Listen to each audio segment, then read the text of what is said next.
Pour ça n'a rien à voir.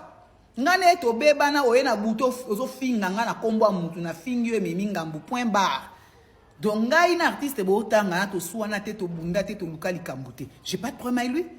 Nana problème ngana nati to réglané il y a pas longtemps. Scandale ngai na Zakari ma audio ebimam tabimisa nati. Aye bi ba preuve nyo c'est ça bato ba pekisa ki biso ba monaki que les captures et l'historique ont prouvé que c'était Nati Lokole. Pour na tindela qui est audio. Il y a pesinga conseil pour conseil de tindeli ya na biso et tout ngabité na tindeli ya na biso pour ya za méchant.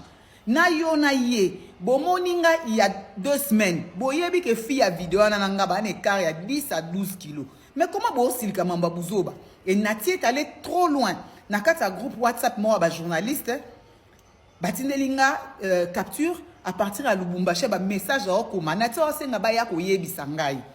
Que soki na ba montage ba osala na bozo niveau buzoba ya mutu soki na ba montage ba osala ba tie kombo na ye po ayo ki ba lobi ba fingi ye pour parler passé na finga mwasi ne na bana mais par le passé na vanda na mona mboka na butu mais ça moko na wilika yembe poupette mumene bana bo mo ibotage bango Nati aye à l'occasion de rien à mona mboka zara ni musika on est démon aye a expliqué que na kitoko te na poupette elekinga na ba bassin wanga na esa na ndenga bien pour za ofinga nga opena wa ndenga ba li a fingi nga ola suka a expliqué ni na lia kabana nde na za zoba balianga mona en échange de lopangu et pas mobile mo musenzi ala taka ba weston pendant que mobile on pire mutune donc Nati a même pas la respect ba tasola ba ona basi na ba mais nga ba respecter moi siné pour abala vierge le roi moi ça Sadio Mané car aye mte ba ba seva basi ba to bana ba longola bango bana ba longola te bata presse pourquoi la seki parce que c'est qui Noël là bon nga bo sa be monsieur belé mais neti a Nati boko lo bate bo banga obeta bino mais c'est pas gentil to za famille